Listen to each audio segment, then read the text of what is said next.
नमस्कार। Zero period के इस नए वीडियो में आपका स्वागत है। आइए आज बात करते हैं अध्याय 15 के प्रश्नावली 3 की। जैसा कि आप जानते हैं कि इस चैनल पर आप देख रहे हैं लगातार छत्तीसगढ़ बोर्ड की कक्षा 10वीं की गणित की अध्याय 15 को। अध्याय 15 मतलब ठोस आकृतियों के पृष्ठीय क्षेत्रफल एवं आयतन। शॉर्ट में अगर इसे कहूँ तो मेंसुरेशन के चैप्टर 15 को हम डिस्कस कर रहे हैं एक एक करके। हमने इसके पहले प्रश्नावली 1 और प्रश्नावली 2 को वीडियोस में दिखाया है और उसके हल आपको बताए हैं। अब हम बात कर रहे हैं प्रश्नावली 3 की। प्रश्नावली 3 की शुरुआत कर रहे हैं आज इस वीडियो से। पहला सवाल ये कहता है कि एक लंबवृत्तीय शंकु के वक्रपृष्ठ का क्षेत्रफल ज्ञात कीजिए जिसकी तिर्यक ऊंचाई 10 सेंटीमीटर और आधार की त्रिज्या 7 सेंटीमीटर है। वक्रपृष्ठ का क्षेत्रफल कहने का मतलब आपको वक्रपृष्ठ के क्षेत्रफल का सूत्र पता होना चाहिए। शंकु का वक्रपृष्ठ क्या होता है? शंकु का वक्रपृष्ठ होता है पाई आर एल। शंकु का जो वक्रपृष्ठ होता है वह होता है पाई आर एल। अब आप थोड़ी सी इसकी जानकारी भी समझ लें। हालांकि आपने अगर शंकु को पढ़ा होगा तो आपको ये सारी जानकारियाँ होंगी और सारे फैक्ट्स आपके माइंड में क्लियर होंगे। अगर थोड़ा कोई कन्फ्यूज़न है तो आप इसको देख लें, फिगर को, चीज़ें समझ में आ जाएंगी। इस फिगर में आप देख पा रहे होंगे ये शंकु का वर्टेक्स है, शीर्ष बिंदु है, और इसको मैं अगर ए नाम दे दूँ, इसको बी नाम दे दूँ, तो एक एक करके चीज़ें कुछ इस तरह से प्रदर्शित की जाती हैं। इसको हम लोग आर बोलते हैं जो त्रिज्या है, और ये एल कहलाता है जिसको हम तिर्यक ऊंचाई कहते हैं, और तीसरी चीज़ ये एच है जिसको हम लोग ऊंचाई कहते हैं, सामान्य ऊंचाई के रूप में इसको इस्तेमाल करते हैं। ये वो चीज़ें हैं जो आपको जाननी चाहिए, और इसके बिना आप शंकु का कोई प्रश्नावली अगर बनाएंगे, कोई सवाल बनाएंगे तो बहुत मुश्किल में आएंगे। अब ये जो मिलाकर के तीनों अपने आप में एक समकोण त्रिभुज का निर्माण करते हैं, और इन तीनों के बीच में एक रिलेशन अपने आप मेंटेन हो जाता है पाइथागोरस थ्योरम से कि एल स्क्वायर जो है वो एच स्क्वायर और आर स्क्वायर के योगफल के बराबर होता है। ये बहुत महत्वपूर्ण क्या कहें हम इसको, नियम है या बहुत महत्वपूर्ण सूत्र है आपके लिए, जो लगातार शंकु के सवालों में आपके सामने आएगा।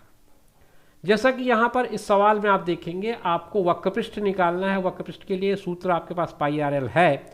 तिर्यक ऊंचाई आपको दे दिया है 10 और आपको त्रिज्या दे दिया है 7। तो पाई और आर और एल तीनों चीज़ें हैं, आप आसानी से बना लेंगे। लेकिन जब आपको कोई ऐसा सवाल आएगा जिसमें एल सीधे सीधे नहीं दिया रहेगा, तब आपको मेहनत करनी पड़ेगी। इसीलिए मैंने आपको प्रश्नावली के शुरुआत में ही ये संबंध जो एल, एच और आर के बीच में है को पहले ही बता दिया है, ताकि आपको आगे आने वाले सवालों में दिक्कत ना आए। तो चलिए वैल्यूज पुट कर देते हैं एक एक करके। पाई का मान 22/7 हो जाएगा, आर का मान 7 पहले से ही दिया हुआ है, एल का मान 10 है।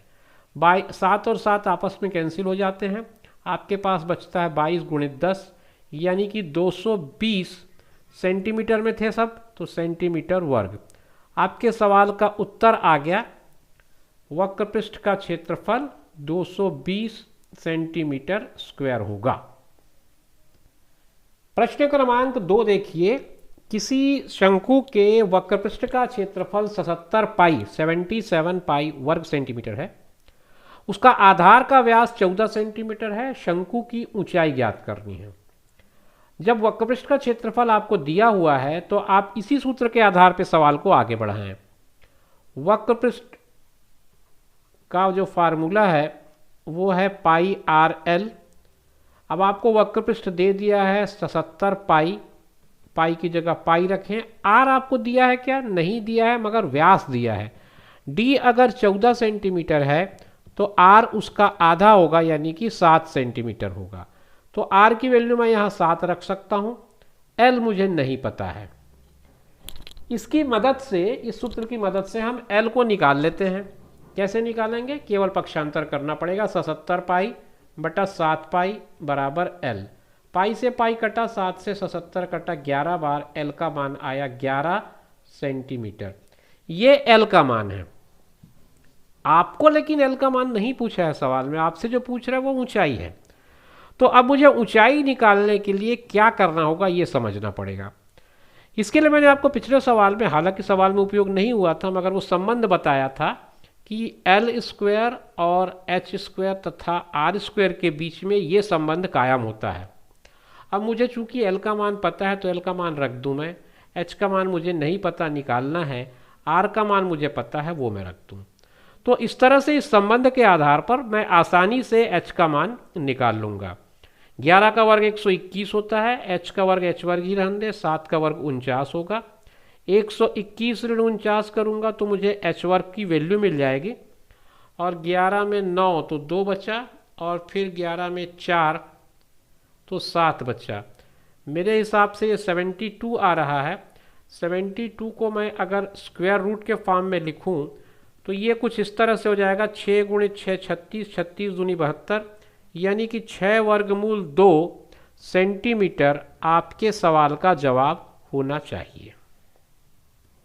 कहने का मतलब ये है कि आपके सवाल में शंकु की जो ऊंचाई होगी वो होगी 6 वर्गमूल 2 सेंटीमीटर। हम पहुंच चुके हैं प्रश्न क्रमांक 3 में। प्रश्न क्रमांक 3 क्या कहता है? प्रश्न क्रमांक 3 हमसे कहता है कि शंकु की तिर्यक ऊंचाई 21 सेंटीमीटर, आधार का व्यास 14 सेंटीमीटर है। मतलब आपको एल दिया है 21 सेंटीमीटर और डी दिया है 12 सेंटीमीटर, जहां से आप आर की वैल्यू निकाल सकते हैं 14/2 यानी कि 7 सेंटीमीटर। दो चीज़ें आपके पास है, एल और आर। आपको निकालना है संपूर्ण पृष्ठ। संपूर्ण पृष्ठ का सूत्र क्या होता है आपको पता है? शंकु का संपूर्ण पृष्ठ क्या होता है? शंकु का संपूर्ण पृष्ठ अगर आप समझने की दृष्टि से समझें तो वक्र पृष्ठ होगा और फिर आधार का क्षेत्रफल होगा। दोनों को जोड़ेंगे तो हमारे पास संपूर्ण पृष्ठ मिल जाएगा। थोड़ा सा इसको मैं सिंप्लीफाई कर दूं तो ये पाई आर एल प्लस आर बन जाएगा। हम इसे सूत्र के रूप में जानते हैं और ये सूत्र कैसे निकल पाया ये मैंने आपको बताया है। अब इसमें आपको एल की जरूरत पड़ेगी जो कि नहीं दिया है। आपके पास आर है, आप उसका उपयोग कर सकते हैं यहाँ पे, लेकिन एल जब तक नहीं रहेगा तब तक आप संपूर्ण पृष्ठ नहीं निकाल सकते। ठीक है, आइए हम प्रयास करते हैं संपूर्ण पृष्ठ निकालने का। संपूर्ण पृष्ठ निकालने के लिए आप एल एच और आर के बीच के संबंध को इस्तेमाल करिए। एल वर्ग बराबर होता है एच वर्ग धन आर वर्ग। एच आपको दिया है, एल तो है हमारे पास, तिर्यक ऊंचाई दिया हुआ है, हम क्यों कंफ्यूज हो रहे हैं? एल और आर दोनों है। क्षमा करें मैं ठीक से देख नहीं पाया था। चलिए, एल की वैल्यू है हमारे पास तो हम इसको अननेसेसरीली निकालने का प्रयास क्यों कर रहे हैं? वो तो ऑलरेडी दिया हुआ है, जब एच नहीं दिया है, बल्कि एच हमको नहीं दिया है तो हम इसको सीधे एल की वैल्यू पुट करके निकाल लेते हैं। आइए शुरू करते हैं इसकी वैल्यू पुट करना। पाई की जगह 22/7 आ गया। आर की वैल्यू हमने निकाली थी 7, एल की वैल्यू आपको दिया है 21 और फिर आर की वैल्यू 7। ये वाला 7 और ये वाला 7 कट गया तो 22 गुणित 28 हो गया। अब 22 और 28 का अगर आप गुणा करेंगे तो जो आएगा वही आपके प्रश्न का उत्तर हो जाएगा। तो 22 और 28 को आपने अगर गुणा किया होगा तो ये बनना चाहिए मेरे हिसाब से 616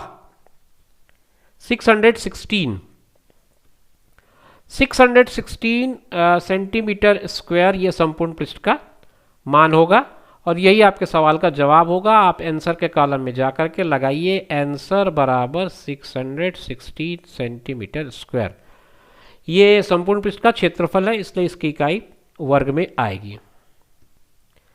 सवाल नंबर 4, यदि एक जोकर की शंक्वाकार टोपी के आधार की त्रिज्या 7 सेंटीमीटर तथा ऊंचाई 24 सेंटीमीटर है तो ऐसी 10 टोपी बनाने के लिए लगने वाली शीट का क्षेत्रफल निकालिए।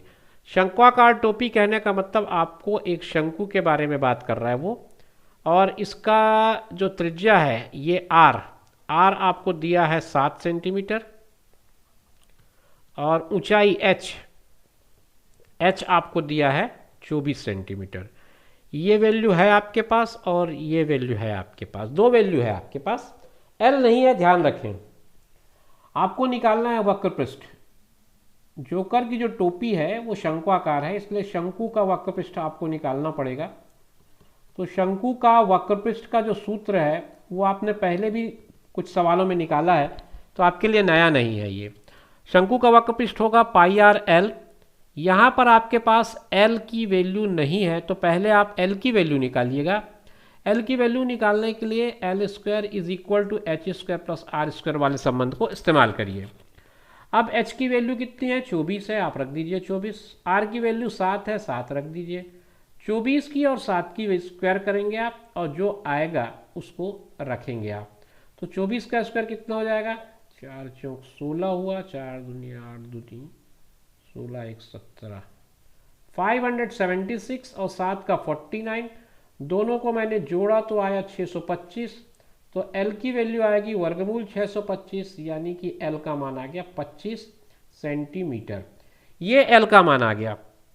अब आपको निकालना है वक्रपृष्ठ यानी C, तो पाई आर एल निकाल लेता हूँ मैं। पाई की जगह 22/7 रखूँगा, आर की जगह 7 रखूँगा, एल की जगह 25 रखूँगा। 7 से 60 तो कट जाएंगे। अब 22 और 25 का गुणा हो जाएगा। अब 22 और 25 का गुणा होने पे आएगा 25 दूनी 50, 25 दूनी 50 और 5 55। इतना सेंटीमीटर वर्ग आएगा, 550 सेंटीमीटर वर्ग एक टोपी को बनाने के लिए शीट का क्षेत्रफल होगा। तो एक टोपी बनाने के लिए आवश्यक शीट का क्षेत्रफल ये हो जा रहा है 550 सेंटीमीटर वर्ग। लेकिन आपको तो 10 टोपियां बनवानी है, तो 10 टोपियों के लिए आप इसको 10 से गुणा कर दें। 550 गुणित 10 यानी कि 5500 सेंटीमीटर वर्ग। ये आपके सवाल का जवाब होगा। आप लास्ट पे आंसर के कॉलम में ये चीज़ लिख सकते हैं। आपका आंसर आया, आपके सवाल का आंसर आया 5500 सेंटीमीटर स्क्वायर। पांचवा सवाल में हम पहुंच चुके हैं। आज की वीडियो का ये आखिरी सवाल होगा, और बाकी जो इसके सवाल है इस प्रश्नावली के वो हम अगली वीडियो में डिस्कस करेंगे। अभी हम पांचवा सवाल आपके सामने बनाने का प्रयास करते हैं। एक शंक्वाकार तंबू की ऊंचाई 5 मीटर है, आधार की त्रिज्या 12 मीटर है। उसकी तिर्यक ऊंचाई तथा तंबू को बनाने में लगने वाले तिरपाल यानी कि कैनवास का लागत मूल्य निकालना है। उसका मूल्य 70 रुपये प्रति वर्ग मीटर है। एक चीज़ एक्स्ट्रा इस पर जोड़ दिया कि उसकी कॉस्ट निकालनी है, बाकी तो आपने देखा पिछले सवालों की तरह ही है। और इसमें क्लियर कट ये भी बोला है कि आपको तिर्यक ऊंचाई भी निकालनी है। जब सवाल में ये बात स्पष्ट हो जाती है कि आपको तिर्यक ऊंचाई भी निकालनी है और आपके पास ऊंचाई जो है वो 5 मीटर है और त्रिज्या जो है 12 मीटर है, तो मैं आपसे यही कहूँगा कि आप सबसे पहले वही निकाल लें। एल स्क्वायर बराबर एच स्क्वायर धन आर स्क्वायर होगा। एच की वैल्यू 5 है, आर की वैल्यू 12 है। 5 का स्क्वायर 25 होगा, 12 का 144 होगा। दोनों को जोड़ूंगा 169 बनेगा। एल का मान वर्गमूल 169 आएगा, यानी कि एल का मान 13 मीटर आएगा। तो आपने तिर्यक ऊंचाई निकाल ली। आपका एक काम, सवाल का एक पार्ट आपने हल कर लिया, सॉल्व कर लिया। अब आगे चलते हैं। शंकु को बनाने में लगने वाले तिरपाल का लागत मूल्य यानी कैनवास का लागत मूल्य। कैनवास का क्षेत्रफल आपको निकालना पड़ेगा। कैनवास का क्षेत्रफल वही होगा जो वक्रपृष्ठ का क्षेत्रफल है। वक्रपृष्ठ का क्षेत्रफल हम निकालेंगे पाई आर एल से, तो पाई 22/7 होगा, आर 12 होगा, एल 15 होगा। अब आपको चाहें तो इसका गुणा कर लें और दशमलव में निकाल लें, लेकिन मैं आपको गुणा करने की सलाह नहीं दूंगा। मैं चाहूँगा कि आप इसको ऐसे ही रखे रहें, क्योंकि इसके बाद आपको कॉस्ट निकालना है। यहाँ पर कोई भी कैंसिल होने तेज नहीं दिख रहा है, जबकि 70 और 7 में कैंसिल होने की संभावना दिख रही है। तो मैं आपको सीधे लागत मूल्य की ओर ले जाऊँगा। तो लागत मूल्य आप क्या करेंगे, 22/7 गुणित 12 गुणित 15 गुणित 70, क्योंकि 70 रुपये 1 वर्ग मीटर की कीमत है, तो आपको इतना वर्ग मीटर खरीदना है। 22/7 गुणित 12 गुणित 15, तो उसके लिए कितना लगेगा ये आप सिंप्लीफाई करके निकालेंगे। तो 12 गुणित 15 गुणित 70 लिखिए, 7 से इसको काट दीजिए। अब आपके पास आया 22 गुणित 12 गुणित 15 गुणित 10। देखिए अब गुणा करना थोड़ा सा आसान हो गया आपके लिए। देखिए पूरे सवाल में एक गलती होती चली आ रही है, कहाँ से? तिर्यक ऊंचाई के टर्म से। तिर्यक ऊंचाई हमने निकाला 13 था, फिर उसके बाद उसको 15 लिख दिया, और आगे भी हम ये 15 ही रखते चले आ रहे हैं। यहाँ से भी सुधरेगा ये, यहाँ से भी सुधरेगा, यहाँ से भी सुधरेगा। अच्छा हुआ जो हमने गुणा नहीं किया था, वरना ये काम और बढ़ जाता। तो चलिए इसको सुधार लेते हैं। पहले सुधारने के बाद हमारे कैलकुलेशन में जो चेंज आएगा उसको उसके अकॉर्डिंग फॉलो करेंगे हम लोग। ये 13 हो जाएगा सब जगह। तो ये ध्यान रखें, इस तरह की गलतियाँ आपसे भी हो सकती हैं जैसी मुझसे हो रही हैं। तो 22 गुणित 12 गुणित 13 गुणित 10, अब आप इनका गुणा कर लीजिए।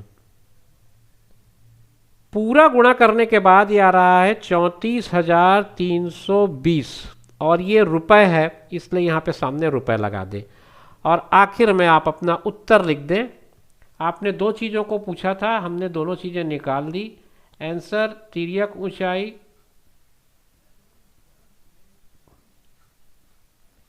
13 मीटर और लागत रुपए 34,320। ये आपके सवाल का जवाब है। और इसी के साथ मैं इस वीडियो को यहीं पे रोकूंगा। आगे के 6 सवाल शायद इस पे और बच जाते हैं, वो 6 सवाल हम अगली वीडियो में डिस्कस करेंगे। तब तक के लिए टेक केयर, बाय बाय, मिलेंगे नेक्स्ट वीडियो में।